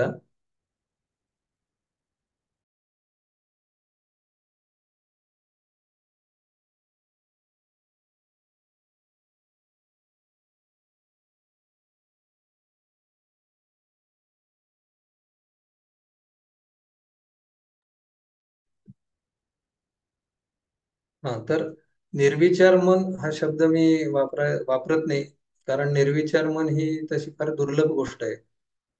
परंतु विचार कमीत कमी करणं, आंदोलन कमीत कमी करणं मनातली, हा प्रयत्न योग निद्रेत केला जातो. आणि त्यानंतर जो काही आपल्याला म्हणजे संकल्प, म्हणजे जी गोष्ट प्राप्त करायची, तो संकल्प उच्चारला जातो, वारंवार उच्चारला जातो. आणि तो संकल्प आपल्या शिथिल अवस्थेमध्ये शरीराच्या आणि मनाच्या ऊर्जेसारखा सगळ्या शरीरभर, प्रत्येक पेशीपर्यंत, आपल्या अंतर्मनापर्यंत पोहोचतो. कारण आपल्या मनामध्ये पुन्हा बाह्यमन, अंतर्मन सगळ्यांना माहिती येते. दिवसभरात असं म्हणतात की 70,000च्या आसपास विचार मनात येऊन जातात. आपण काही मोजत नाही, कुणी मोजलेले नाही. पण असं मानसशास्त्रज्ञ म्हणतात, त्यांनी अभ्यास केलाय, त्यानुसार सांगितलंय, आपण त्याला काही आव्हान द्यायची गरज नाही. तर हे काय विचार येतात ते अंतर्मनात सगळे पोहोचत नाहीत, वर येतात निघून जातात, येतात निघून जातात, असं चालू असतं. त्यातले काही विचार जेव्हा वारंवार येतात, वारंवार येतात, जसं मगाशी आपण बोललो, एखाद्या व्यक्तीशी काही वाद झाला, काही झालं की तो त्याबद्दलचा, वादाबद्दलचा विचार वारंवार वारंवार सतत घोळवला की तो अंतर्मनात जातो, आणि ती व्यक्ती समोर आली की तो बाहेर येतो, ती स्मृती जागृत होते, आणि मग त्या व्यक्तीशी आपण तशी रिॲक्शन देतो. आणि हा सगळा कशाचा परिणाम? तणावाचा परिणाम. मग योगनिद्रा काय करते? ज्यावेळेस तुम्ही योगनिद्रा करून संकल्प त्या स्थितीमध्ये करता, त्यावेळेस तो बाह्यमनाचा अडथळा बाजूला करून थेट अंतर्मनापर्यंत तो संकल्प जाईल, असा प्रयत्न योगनिद्रेत केला जातो. आणि एका दिवसाच्या योगनिद्रेने होत नाही कुठलीही गोष्ट. कुठल्याही गोष्टीला दीर्घ साधना गरजेची असते. जादू कधीही होत नाही. कुठल्याही प्रकारे जादू होत नाही. त्यामुळे नेहमी लक्षात ठेवायचं की आपल्याला आपली साधना करायची आहे, आणि तेव्हाच काहीतरी प्राप्त होणार आहे. तर दीर्घकाळ करायची आहे. तर योगनिद्रा हेच करते. योगनिद्रा आपल्याला अंतर्मनापर्यंत तो संकल्प दररोज हळूहळू हळूहळू झिरपवते. आणि मग आपल्या मनातले, म्हणजे या योगनिद्रेने काही काय साध्य होऊ शकतं? आपला स्वभाव बदलू शकतो, व्यसनं दूर होऊ शकतात. वारंवार तो योगनिद्रेचा संकल्प जर एखाद्या व्यसनी व्यक्तीला ऐकवला, तर एखादा म्हणजे वजन कमी करणं हा सुद्धा योगनिद्रेने, नुसत्या योगनिद्रेने साध्य होणार नाहीये, पण ज्याचं वजन खूप जास्ती आहे त्याला किती व्यायाम करा, एक अंतर्मनात पक्क असतं, काही करा, माझं वजन कमी होत नाही, मी एवढं कमी खातो, वजन कमीच होत नाही, मी एवढं व्यायाम करतो, माझं वजन कमीच होत नाही, हे जे काही मनात सतत चाललेलं असतं ना, त्यामुळे वजन कमी होत नाही. तुम्ही किती प्रयत्न करा, किती व्यायाम करा आणि काही करा, किती प्रशिक्षण घ्या, वजन कमी होण्यासाठी अंतर्मनाची साथ गरजेची आहे. मग त्यासाठी योगनिद्रा तुम्हाला मदत करते. तर अशा प्रत्येक गोष्टीसाठी योगनिद्रा उपयोगी, आणि तणावमुक्तीसाठी तर योगनिद्रा अतिशय उपयुक्त क्रिया आहे, आणि अतिशय सोपी आहे, कुणीही करू शकतं. अगदी ज्याला म्हणजे इतर कुठलाही व्यायाम करता येत नाही, झोपता तर प्रत्येकाला येतच, फक्त झोपून करायची क्रिया आहे ती, त्यामुळे ती कोणालाही करता येते. काही मुद्रा पण आहेत बरं का, ज्याच्यासाठी हस्तमुद्रा, याच्यावर मी युट्यूबवर काही व्हिडिओ टाकलेत, काही अजून टाकायचे. एक मुद्रा सांगतो फक्त इथे. ही एक ना मुष्टी मुद्रा आहे, मूठ घट्ट आवळणे. आता ह्यानी तुमचं मानसिक बळ वाढतं. पण आता नुसतं मुष्टीमुद्रा करण्याऐवजी ह्याच्या जोडीला काय करायचं?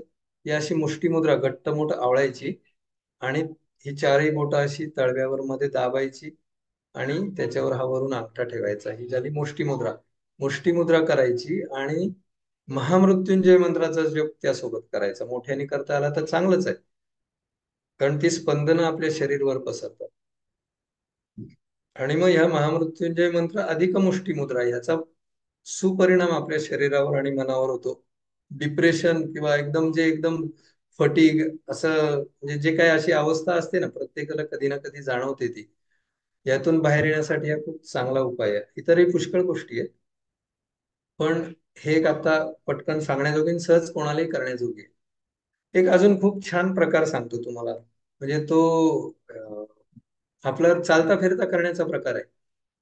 याला असं नाव नाहीये काही, कुठल्या योग ग्रंथात त्याला असं नाव देऊन त्याचं आसनांचं नाव आहे, प्राणायामांची नाव आहेत, नाडी शुद्धी प्राणायाम वगैरे, असं काही नाव नाहीये. परंतु ते आपण करू शकतो. आपलं श्वासाकडे लक्ष नसतं, बरोबर, आपण मगाशीच पाहिलं, प्राणायाम करतो तेवढ्या पुरतं श्वासाकडे लक्ष जातं. एरवी श्वासाकडे असं काही लक्ष देत नाही आपण, श्वास येतोय जातोय चालू आहे, आपण जगतोय. परंतु आपण जेव्हा आपली कामं करतो, आपण चालतो, बोलतो, हिंडतो, फिरतो, तर आपण एक चालण्यापुरतं बोलूया आता, बाकीचं, कारण मग प्रत्येक गोष्ट क्रियेबद्दल बोलणं शक्य नाहीये. चालण्याबद्दल बोलू आपण. समजा चालतोय रस्त्याने, चालताना आपण समजा जे काही गतीने चालतोय, आपल्या श्वासाची गती आणि चालण्याची गती, श्वासाची लय आणि चालण्याची लय ही जुळवायची, सिंक्रोनायझेशन. ज्यावेळेस तुम्ही हे कराल म्हणजे तुमचं काय होणार आहे, आपोआप चालण्याबरोबर श्वासाकडे लक्ष जाणार आहे. आणि मग तुमचं शरीर आणि मन एकमेकाला जोडलं जाणार आहे, की जे योगाला अपेक्षित आहे. योगाचा अर्थच तो आहे. पहिली गोष्ट शरीर आणि मनाला जोडणे, आणि त्यानंतर हे जोडलेलं शरीर मन आत्म्याला जोडणे, आत्मिक उन्नती साधणे, आणि ते नंतर परमात्म्याला जोडणे, हा शेवटचा उद्देश आहे, जे समाधीमध्ये साध्य होतं. ते आपल्याला तिथपर्यंत आपण पोचणार नाही आहोत. कोणी पोचणार असेल तर ते त्याच्या पूर्व साधनेनुसार पोचेल. परंतु आपल्याला सर्वसामान्य पातळीवर काय करू शकतो, योगाचा कसा उपयोग होऊ शकतो हे बघायचंय. तर ही एक सोपी युक्ती आहे. सोपी असली तरी ती सवय लावायला जरा अवघड आहे. तुम्ही प्रयत्न सुरू करून बघा. चालताना आपली चालण्याची लय आणि श्वासाची लय जुळवायची. म्हणजे तुम्ही असं समजा की अं, 2 पावलं टाकली, श्वास घेतला, पुढची 2 पावलं टाकली, श्वास सोडला, पुढची 2 पावलं टाकली, श्वास घेतला, पुन्हा 2 पावलं टाकली, श्वास सोडला. अशा पद्धतीने 1-2 हा अंक मी सोयीसाठी घेतला. ज्याच्या त्याच्या क्षमतेनुसार तुम्ही 1 अंकामध्ये मोजलं तरी चालेल. 1 अंकामध्ये 1 पाऊल टाकलं, एक श्वास घेतला, दुसऱ्या पावलाला सोडला, तिसऱ्याला घेतला, चौथ्याला सोडला, जे काय तुमच्या तुमच्या क्षमतेनुसार, चालण्याच्या गतीनुसार. पण हा प्रयत्न करून बघा तुम्ही, आणि ही सवय लावून बघा. सवय लागायला थोडा वेळ लागतो. ज्याला आधी काही योगाभ्यासाची सवय आहे त्याला लवकर लागेल ही सवय. पण ज्याला सवय नसेल तर थोडा वेळ लागेल. बिघडत नाही, वेळ लागला तर काही बिघडत नाही. प्रत्येकाचा वेळ वेगळा असू शकतो, पण साध्य एकच आहे प्रत्येकाचं. आरोग्य प्राप्ती कोणाला आज मिळेल, कोणाला पुढच्या वर्षी मिळेल, यापेक्षा काही वेगळं होणार नाही. आरोग्य प्राप्ती प्रत्येकाला होणार आहे. जो योग्य पद्धतीने हे सगळे योगाभ्यास करेल आणि या सगळ्या सोप्या सोप्या गोष्टी करेल, प्रत्येकाला आरोग्य प्राप्ती होणारच आहे. तर हा एक सोपा, म्हणायला सोपा, करायला थोडासा अवघड असा प्रकार आहे, की चालण्याची गती आणि श्वासाची गती जुळवायची. सिंक्रोनायझेशनची शक्ती खूप जास्ती आहे, प्रत्येकाला माहिती आहे. तर हा एक खूप छान प्रकार आहे. त्यानंतर अजून एक काय माहिती, ओंकार साधना किंवा मंत्र साधना. मंत्र साधनेने तर खूप सुंदर परिणाम होतात. म्हणजे आता तर सगळे संत सांगतात की कलियुगात नामस्मरणासारखं साधन नाही कुठलंही. आणि हे बरोबरच आहे. म्हणजे आपण हा सगळा योगाभ्यास एका बाजूला जरी ठेवला, पण त्याच्या जोडीला मंत्र साधना केली तर तुम्हाला तुमच्या योगाभ्यास किंवा योग साधनेचे परिणाम शतपटीने वाढलेले अनुभवाला येतील. होतं काय, आपण जेव्हा एखादा मंत्र, प्रत्येकाचा जो काही आराध्य दैवत असेल त्यानुसार ती व्यक्ती तो मंत्र म्हणू शकते. पण म्हणजे त्यांनी बिघडत काही नाही, कुठलाही चालेल, शेवटी श्रद्धा महत्वाची आहे. परंतु सर्वात सर्व मंत्रांचा राजा कोण आहे? सर्व मंत्रांचा राजा तो आदिवर्ण पूजा, असं ज्ञानेश्वरांनी म्हणलंय. तो कोण? ओंकार. कारण विश्वाची निर्मितीच ओंकारापासून झाली. ओंकार हा विश्वाचा मूळ ध्वनी आहे, असं आपल्या तत्वज्ञानात, वैदिक तत्वज्ञानात सांगितलेलं आहे. तर ही जी ओंकार साधना आहे, ओंकार साधना अतिशय प्रभावी आहे. म्हणजे ओंकार साधनेबद्दल सगळ्या ग्रंथांमध्ये पतंजलींनी सुद्धा हेच सांगितलंय. प्रत्येक संतांनी सांगितलंय. ज्ञानेश्वर माऊलींनी ज्ञानेश्वरीत तर असंख्य ठिकाणी प्रत्येक अध्यायात कुठे ना कुठे ओंकाराचं महात्म्य सांगितलंय. एकच श्लोक सांगतो ओंकाराबद्दलचा, जे तुमच्यात त्याचं महत्व लक्षात येईल. आणि कोणावर नाही तरी ज्ञानेश्वर माऊलींवर प्रत्येकाचा विश्वास आहे. ते खोटं कधीही सांगणार नाही. श्लोक काय येतो? कष्टले संसार शिणे, जे देवो येती गाराणे, तया ओ दे नावे येणे तो संकेतू. म्हणजे काय, संसारातला जो काही शीण, त्याने जे कष्टलेले म्हणजे गांजलेले लोक आहेत, ते देवो येती गाराणे, ते जर म्हणजे त्यांनी या ओंकाराकडे गाराणं घातलं, म्हणजे ओंकाराला शरण गेले, तर तो ओ देईल. ओ देईल म्हणजे जसं आपण एखाद्याला हाक मारल्यावर ती व्यक्ती कशी ओ देते आपल्याला आणि प्रतिसाद देते, तसा तो ओंकार संकेतू. शेवटचा शब्द काय? तो संकेतू. हा संकेतू म्हणजेच त्यांनी ओंकाराला उद्देशून म्हणलाय. तर तो हा जो संकेत म्हणजे तो ओंकार, तो तुम्हाला प्रतिसाद देईल. तो तुम्हाला ओ देईल म्हणजे काय? प्रतिसाद देईल. की तुम्ही कुठल्याही संकटात, कुठल्याही वाईट स्थितीत असाल तर तुम्हाला हा ओंकार तुम्हाला साथ देईल, तुम्हाला ओ देईल. आणि तुम्हाला या संकटातून बाहेर काढेल, असं ज्ञानेश्वर माऊलींनी म्हटलंय. आणि आपल्याला हे पण माहिती आहे की आपल्याला जे काही भोगावं लागतं आता, ते सगळं आपल्या पूर्वकर्मांचं फळ असतं, हे आपल्याला माहिती आहे. आपला विश्वास आहे म्हणजे या गोष्टींवर. आणि संत एकनाथ महाराजांनी त्यांच्या साहित्यात असं लिहून ठेवलेलं आहे की ओंकार साधनेने तुमचं सर्व कर्माशय नष्ट होऊ शकतं. फक्त आणि फक्त ओंकार साधनेत ही शक्ती आहे की जे तुमचं कर्माशय नष्ट करतं. बाकी दुसरे कोणाच शक्ती ती फक्त सद्गुरूंमध्ये आहे. पण आपल्याला सद्गुरूंपर्यंत पोहोचण्यासाठी एवढी पात्रता आली पाहिजे, मग त्यासाठीच ओंकार साधना करायची. ओंकार साधना तुम्ही जर निष्ठेने केलीत ना, तुम्हाला हे निश्चित अनुभवाला येईल की. आणि ओंकार म्हणण्याच्या अनेक पद्धती आहेत, सगळ्या पद्धती बरोबर आहेत, चुकीची कुठलीही नाही. अ उ म ही 3 अक्षरं, मग त्यातलं अ जास्ती, उ जास्ती किंवा म जास्ती, तुम्हाला ज्या पद्धतीने शिकला असाल, जे तुम्हाला तुमच्या गुरूंनी शिकवलं असेल त्या पद्धतीने करा. कधी शक्य झालं तर मी ओंकाराचे वर्ग घेणार आहे, त्यावेळेस सांगेन. तर हे झालं ओंकार साधनेबद्दल. तर ओंकार साधनेने हे तुम्हाला खूप काही प्राप्त होऊ शकतं. आणि आता पहा, म्हणजे आपल्याला एक दिसेल म्हणजे परिस्थिती काय आहे. आरोग्यासाठी सगळे धडपडतायत. आरोग्याबरोबर इतरही सगळ्या म्हणजे गांजलेले आहेत सगळे लोक. इतक्या सुखसुविधा असूनही इतके गांजलेले का बरं आहेत? आपण कुठल्याही देवस्थानाला गेलो, तुफान गर्दी, रांगाच्या रांगा, तासनतास दर्शन होत नाहीये. कुठलेही बुवा बाबा, जिकडे तिकडे गर्दी गर्दी. प्रत्येक जण आपलं काहीतरी घेऊन जातोय, पण समस्या सुटते की नाही कुणास ठाऊक. असं का व्हावं बरं? म्हणजे जर आपल्याला असा जर विश्वास आहे की नाही आपण हे केलं तर आपलं हे बरं होणार आहे, आपल्याला असा त्रास कमी होणार आहे, तरी का होत नाही बरं? हे विचार आपण जर केला ना तर एक लक्षात येईल. याच्यावरही सगळे आपल्या संतांनी सांगून ठेवलं. मी आता एक ज्ञानेश्वर माऊलींबद्दल सांगतोय म्हणून त्यांच्याच बद्दल बोलतो. ज्ञानेश्वर माऊलींनी अमृतानुभवासारखा अतिशय कठीण, समजायला कठीण असा ग्रंथही लिहिला. त्याचबरोबर सर्वसामान्यांना समजायला एकदम सोपा असा हरिपाठ पण लिहिला. हरिपाठात इतक्या सुंदर ओव्या आहेत, त्या आपण जर थोडस फक्त मनन केलं ना, त्या ओवीचं लक्षात येईल का बरं आपल्याला हवं ते प्राप्त होत नाही. आपण देवाकडे खेट्या मारल्या तरी, इतक्या वाऱ्या केल्या तरी. एक ओवी, एका ओळीची काय आहे, त्रिवेणी संगमी नाना तीर्थे भ्रमी, चित्त नाही नामी तरी ते व्यर्थ. म्हणजे काय, त्रिवेणी संगमी म्हणजे पूर्वीचे त्रिवेणी संगमाला लोक जायचे, आता आपण वेगवेगळ्या देवस्थानांना जातो. त्रिवेणी संगमी नाना तीर्थे भ्रमी, वारंवार ह्या तीर्थाला जा, इथे जा, तिथे जा, अमक्या देवाला जा, तिथे जा, रांगा लावा, दानधर्म करा, पण तरी समाधान नाहीच. असं का होतं?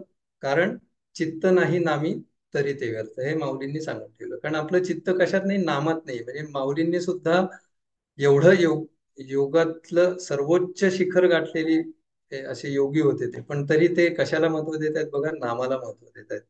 की चित्त नाही नामी तरी ते व्यर्थ. तुम्ही नामस्मरण चित्त त्या ठिकाणी ठेवून केलं नाही तर हे सगळं व्यर्थ आहे. तुम्ही अनेक यात्रा करा, देवांची दर्शनं घ्या, दर वाऱ्याला अमुक ठिकाणी जा, तमुक ठिकाणी जा, काही उपयोग नाही. पण तिथे तुम्ही तुमचा अहंकार सोडून जायला हवं आणि नामाकडे लक्ष द्यायला हवं. रांगेत 3 तास लागले हरकत नाही, अर्धा तास लागला हरकत नाही, पण नाम घ्या. जेवढा वेळ तिथे आहात तेवढेच फक्त नाम घ्या. प्रत्येक जण वेगळं काहीतरी बघत असतो, ते काही सांगत नाही मी. प्रत्येकाचं वेगळं असतं काहीतरी. कोणाचे दागिने बघतं, कोणी कोणाचे ड्रेस साडी बघतं, अरे किती छान, माझं तसं नाही, हे किती छान, माझं तसं नाही. पुरुष अजूनच काहीतरी वेगळं बघत असतात. तर ते ठीक आहे, ते काही सांगायची आवश्यकता नाहीये. पण माऊलींनी हे सांगितले की तुम्ही चित्त नाही नामी तरी ते व्यर्थ. नामामध्ये चित्त म्हणजे नामामध्ये लक्ष द्या. ज्या ठिकाणी जाल तिथे नामस्मरण करा, म्हणजे तर देव तुम्हाला भेटेल, खरा देव भेटेल. नुसतं जाऊन त्या समाधीचं एखादं दर्शन घेण्याने काहीही होत नाही, अक्षरशः काही होत नाही. म्हणजे मी तर स्पष्ट म्हणजे असं, मी कधी असं म्हणजे बोलत नाही, पण एक सांगतो विषय आहे म्हणून की तुम्ही नुसती देवदर्शन करून काही होत नाही. तुमचं लक्ष, चित्त त्या नामापाशी असलं पाहिजे. कारण माऊलींनी हरिपाठाची सुरुवात करतानाच काय सांगितलंय, देवाची ये द्वारी उभा क्षण भरी, तेणे मुक्तिचारी साधी गेला. मग देवाची ये द्वारी म्हणजे देवाच्या दारात, म्हणजे मंदिराच्या दारात जाऊन थोडी उभं राहायला सांगितलंय त्यांनी. देवाची ये द्वारी म्हणजेच चित्त नामाकडे ठेवणं, हेच त्यांना हरिपाठात सांगायचंय. वारंवार वेगवेगळ्या बाजूंनी ते हेच सांगतात. एक क्षणभर नामाकडे चित्त द्या, एकाग्रपणे नामस्मरण करा. तुम्हाला चारी मुक्ती म्हणजेच काय, ते सर्वांगीण आरोग्य प्राप्त होणार आहे. आणि जे मग आयुर्वेदाला अपेक्षित होतं की प्रसन्न आत्मा, इंद्रिय, मन, हे केव्हा साध्य होईल, हे तुम्ही नामामध्ये चित्त दिलं तर साध्य होईल. अजून काय माऊली म्हणतात, मग त्यापेक्षा तुम्ही हे एवढे ठिकाणी हिंडण्यापेक्षा ठाईचं बैसोनी करा एक चित्त आवडी अनंत आळवावा, असंही सांगतात हरिपाठात. म्हणजे ठीक आहे, नाही तुम्हाला जायला जमत ते काय हरकत नाही ना, जिथे आहात तिथे बसा, नामस्मरण करा, एकाग्रपणे नामस्मरण करा, तुम्हाला पाहिजे ते साध्य होणारच आहे. आणि मग हे साध्य होणार हे सुद्धा हरिपाठातच पुन्हा ते ठामपणे अधोरेखित कसं करतात. हरिपाठ कीर्ती मुखी जरी गाय, पवित्रची होय देह त्याचा. म्हणजे जो हरिपाठ म्हणजेच नामस्मरण, हरीचं नामस्मरण मुखानी सतत वारंवार एकचित्त होऊन एकाग्रपणे मनोभावे, जे गोंदवलेकर महाराजही सांगतात, नामासाठी नाम घ्या, कामासाठी नाम घेऊ नका, माझं हे काम व्हावं म्हणून मी 11 माळा जपतो, असं करू नका. नामासाठी नाम घ्या, देवाचं प्रेम मिळण्यासाठी नाम घ्या. बघा तुम्हाला त्याच्यापेक्षा जे हवंय त्यापेक्षा काही पटीने जास्त मिळेल.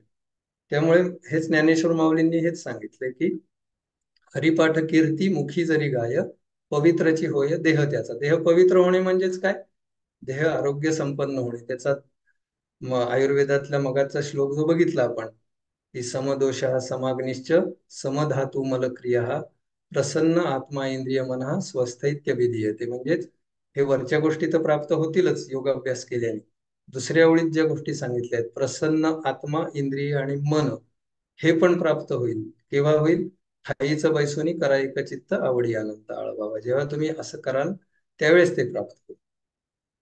तर हे सगळं, ह्या सगळ्या, तसं पाहिलं तर हे सगळ्यांना माहिती आहे. मी सांगितलं काही नवीन काहीही सांगितलेलं नाही, हे सगळं सगळ्यांना माहिती आहे. कारण सगळेजण हल्ली वाचतात, ऐकतात, टीव्हीवर बघतात, वेगवेगळे कार्यक्रमांना जातात, हे सगळीकडे अनेक ठिकाणी कानावरून गेलेलं असतं, वाचनात आलेलं असतं, त्यामुळे सगळ्यांना माहिती आहे. परंतु हा माझा एक छोटासा प्रयत्न होता की आज गुरुपौर्णिमा आहे, गुरुपौर्णिमेच्या निमित्त मी ज्यांच्यामुळे आज इथवर आलेलो आहे ते काहीतरी लोकांपर्यंत पोचवावं, या उद्देशाने हे सगळं मी आता सांगायचं ठरवलं होतं आणि म्हणून हे सांगत होतो. त्यामुळे सगळ्यांनाही माहिती असलं तरी तुम्ही सर्वांनी पुन्हा छान ऐकून घेतलं, त्याबद्दल सर्वांचे खूप खूप आभार. हरिओम. कोणाला काही जर बोलायचं असेल, विचारायचं असेल तर हरकत नाही.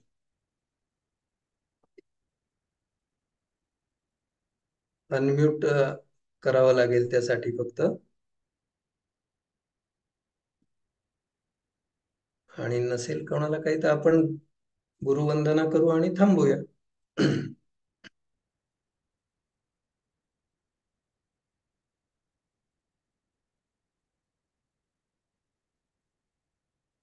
तर थांबायचंय का, कोणाला काही विचारायचं आहे असं वाटत नाहीये. काही वाटलं तर नंतर ग्रुपवर विचारलं तरी चालेल. हं? तर आपण थांबूया, 3 ओंकार म्हणूया परत एकदा. आणि हा बोली अनम्यूट कर तू, ज्यांना ज्यांना काही बोलायचंय त्यांना.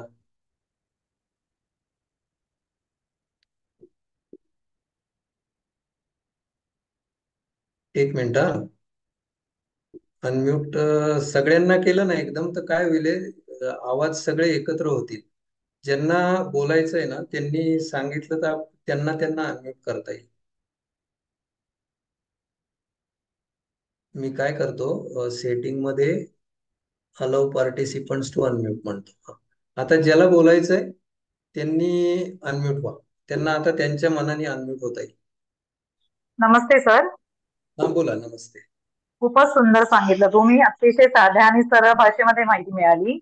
पण सर जरा तुम्ही पुढचा जर वेबिनार अष्टचक्रांवर जर घेतला तर अधिक माहिती घ्यायला आम्हालाही आवडेल. तर कृपया अष्टचक्रांबद्दल पण थोडी माहिती सांगा. हो नक्कीच आहे, माझ्या डोक्यात तोही विचार आहे की पुढचं वेबिनार घेताना आपले जे 7 चक्र आहेत महत्वाची शरीरातली, त्यांचं कार्य आणि त्याच्यामुळे शरीरावर काय काय परिणाम होतात, आपल्या भावभावनांवर कसे परिणाम होतात, त्याबद्दल निश्चित सांगेन. आहे तो खूप खूप पण धन्यवाद पुढचा. सर, खूप छान सांगितलं, खूप सोप्या भाषेत आणि खूपच सुंदर सांगतात. खूपच धन्यवाद छान. धन्यवाद. हरिओम हरिओम. थँक्यू.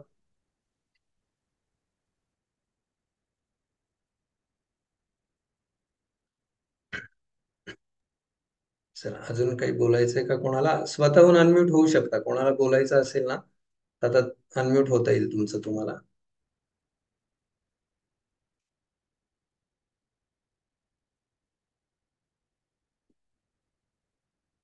आणि सर एक अजून विचारायचं आहे, परत एकदा हा, तुम्हाला डिस्टर्ब करते मी. बोला बोला. ओंकाराबद्दल पण तुम्ही थोडी माहिती दिली, की तो हं. म्हणण्याचा कशा पद्धतीने म्हटला गेला पाहिजे, तर ती हो पण हो. अधिक माहिती मिळाली तर आवडेल. हा, चालेल ना. आता तुम्हाला एक थोडक्यात सांगतो सगळ्यांसाठी. अ, ओंकार म्हणताना ओंकार कसा निर्माण झालाय? अ, उ आणि म या तीन अक्षरांपासून निर्माण झालाय. एक साधारण प्रमाण तुम्ही दोन लक्षात ठेवा प्रमाण. त्यापैकी एक करा की साधारण अ, उ आणि म तीनही समप्रमाणात म्हणणे, हा एक प्रकार.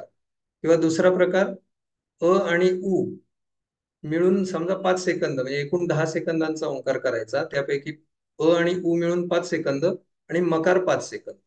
मग याच्यामध्ये पुन्हा ओके. अ आणि उ ची विभागणी 2 आणि 3 अशी करू शकता. 2 सेकंद अ, 3 सेकंद उ आणि 5 सेकंद म.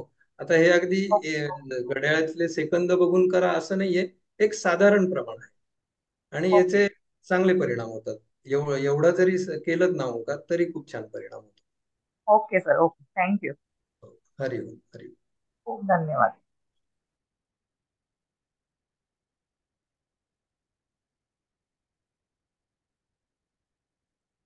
तशा ओंकार म्हणण्याच्या खूप पद्धती आहेत, खूप प्रकार आहेत. त्याच्यावर जर आपण सत्र घेतलं तर रोज एक एक तासाचा एक आठवडाभर सुद्धा चालू शकेल, एवढं ते आहे. पण हे अच्छा. आता थोडक्यात आता तेवढं सांगितलं मी, की हे चालेल एवढं सर. केलं तरी पुरेसं आहे तुम्हाला. Okay sir. ओके. हो.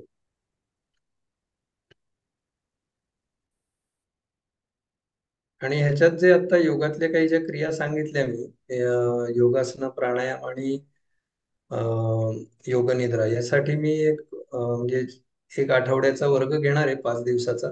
त्याबद्दल सगळे तपशील ठरला की मी ग्रुपवर टाकीनच. चालेल त्यावेळेस सर. नक्की. ज्यांना इच्छा आहे ते तो वर्ग करू शकतात. त्याचा येस तपशील मी सर. जेव्हा सगळं ठरेल त्यावेळेस मग ग्रुपवर टाकेन. Okay sir. ओके. थँक्यू. हरिओम.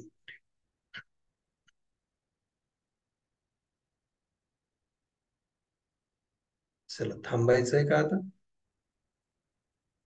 3 ओंकार म्हणून थांबूया. चला, थांबूया. चला, सर्वांनी ताठ बसायचे, दोन्ही हातांची ध्यान मुद्रा, पाठीचा कणा ताठ, मान सरळ, डोळे अलगद मिटलेले, मन शांत, लक्ष श्वासाकडे. एक दीर्घ श्वास घ्या, दीर्घ श्वास सोडा. चला, 3 ओंकार म्हणायचे. अ,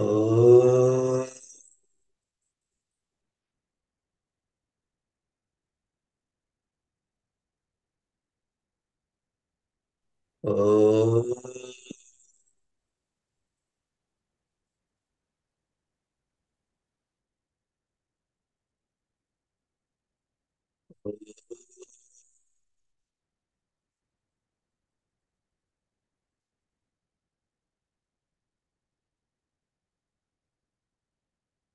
सावकाश डोळे उघडायचे आहेत. तर आता जे काही आपण बोललो, जे काही झालंय ते सद्गुरूंना अर्पण करू. सद्गुरु चरणार्पणमस्तु. आणि थांबूया. फुल चला. पावसामध्ये आपण काय?